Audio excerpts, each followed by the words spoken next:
الغراب والنسر. يا ابني عايزك تبقى زي النسر. بيجي الغراب يركب على ظهر النسر ويعضعض فيه، النسر يطير لأعلى مستوى في السماء.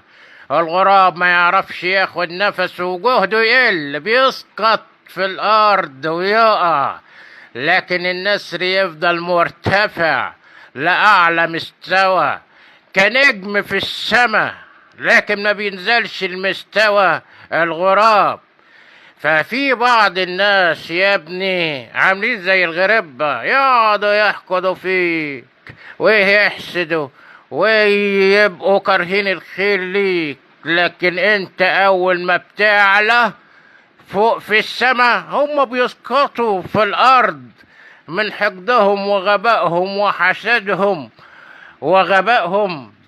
بيحصل لهم نوع من الإحباط ونوع من الغل بيكتم في قلوبهم، بيموتوا لما بيلاقوك انت بتنجح وفي اعلى مستوى.